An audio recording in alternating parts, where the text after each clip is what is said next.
2022 had so many crazy viral weather videos, but how do you pick one that really encapsulates what's happening with our climate? We chose this one because it's a groundbreaking look at a climate impact that has the potential to affect almost a third of the US population. Sea level rise at just 0.14 inches per year is one of the slowest things to watch ever. That is, until it's combined with the most deadly and destructive part of a hurricane, the storm surge. But until just a few years ago, we didn't understand what exactly causes it. Up to 2005, scientists and forecasters used to think that the amount of storm surge was correlated with how strong a hurricane was. But Hurricane Katrina was truly a turning point and a learning experience for all of us. US coastlines hold over half of the nation's economic productivity, and population density continues to grow in these areas. And with more powerful hurricanes acting on higher sea levels, climate change is making these surges more destructive than ever before. So why has our understanding of the causes only recently developed? Well, one reason for the lack of interest might be that it's very hard to capture on film. And that's why this video feels so important. Max Olson went out before Hurricane Ian made landfall, set up and left a camera recording that created a shot far too dangerous for any person to film. And even Max didn't catch the most sickening detail of the video. And I pulled out the footage, and it was just like, it was truly remarkable, like nothing I've ever seen before. When I posted it, somebody commented and said, "Wow, I hope the person that's in there is okay." I'm thinking, what are they talking about?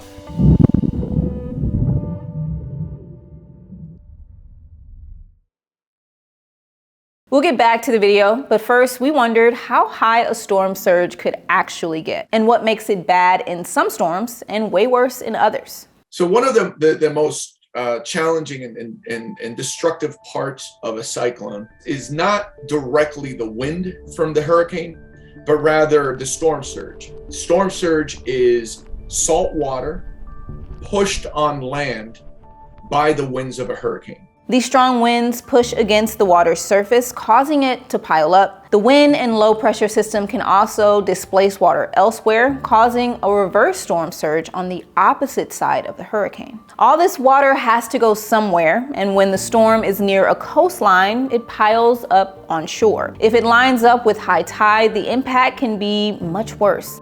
Just 3 feet of water makes evacuation dangerous or impossible. 6 feet of water floods out the first floor of buildings and houses and can carry away large vehicles. The deadliest hurricane to ever hit the US brought an 8 to 12 foot surge, killed 8,000 people, and left nearly a third of Galveston, Texas population homeless.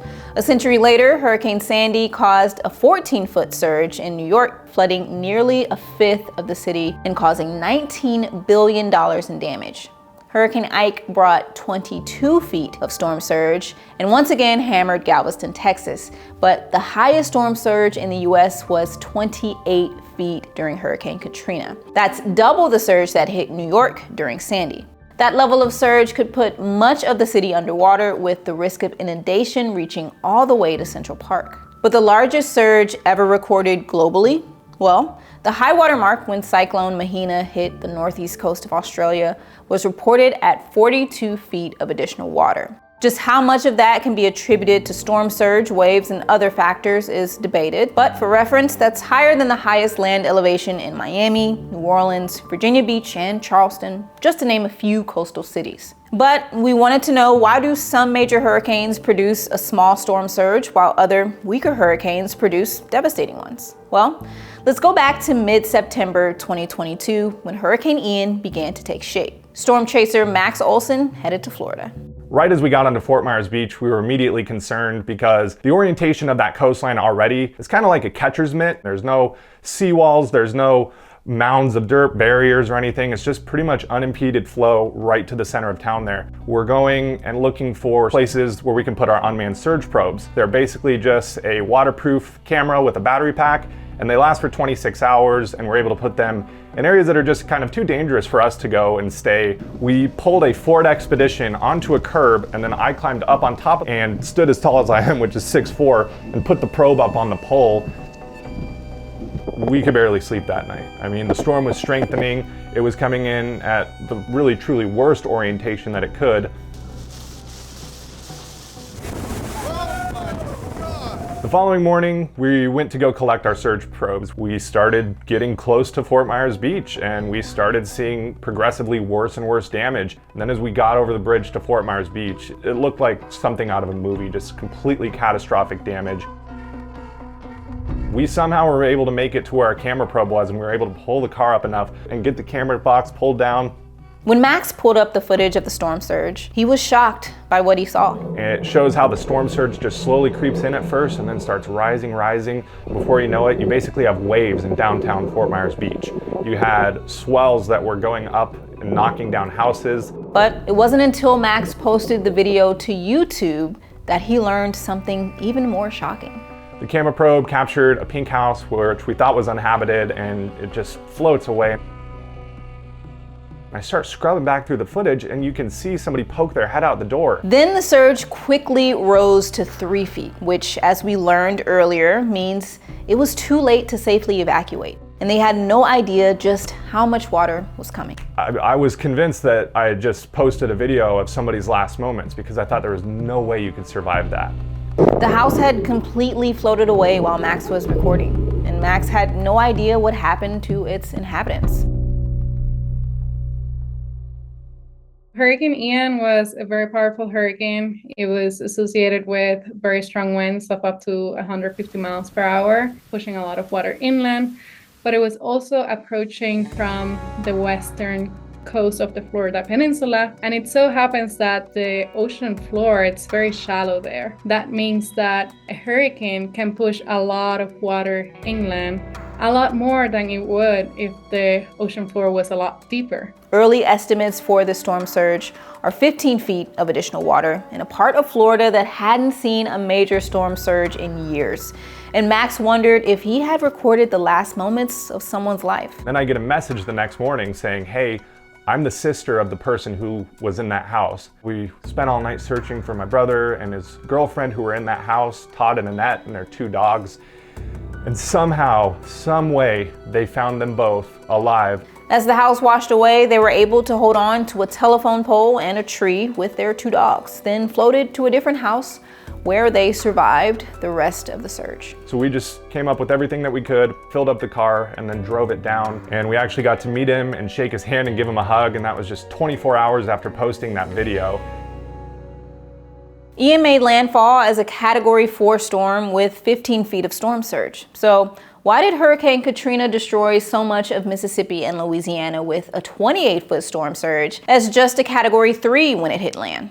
Well, it turns out size matters. Hurricane Katrina had a very large wind field, meaning that there were hurricane force winds extending over a very, very large area, much larger than the area of Hurricane Ian's hurricane force winds. Hurricane strength, how big the hurricane force wind field is, the angle of approach, the ocean floor bathymetry, the speed, all of those factors combined together into generating the storm surge. So Ian had wind speed, shallow coastal water, and a catcher's mitt-shaped shoreline, but thankfully it was smaller than Katrina. Rosamar told us that scientists are now researching how to forecast the impact of a hurricane's size on the storm surge, but forecast models are missing one more detail. So if there are any underwater canyons or other features on the bottom that can impact the flow of that water, it can really change which areas might get a higher or lower storm surge. But if you don't capture those features in the bathymetry and use those in your model for storm surge, your numerical model, you're not going to be able to accurately predict exactly how much storm surge and where that might be going. So only 25% of our ocean has really been mapped to modern standards. So that's a lot of things left to map. To fill that gap, NOAA is partnering with a company that makes an uncrewed floating drone that can spend long periods at sea mapping the ocean floor. So these are all propelled primarily by the wind. We have a large rigid wing for a sail. We try and use that as much as possible because that's what gives us the long endurance at sea. Control them via satellite, collect that bathymetry data.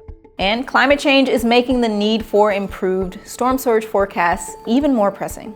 Over the coming decades in the 21st century, our theory and our high resolution, large scale climate models are indicating that we should expect more intense hurricanes, that their peak wind speeds should be larger. If you take the same hurricane today with the ocean level from the future, that same hurricane today can cause a lot more storm surge in the future just because it has a higher amount of water that it can push inland.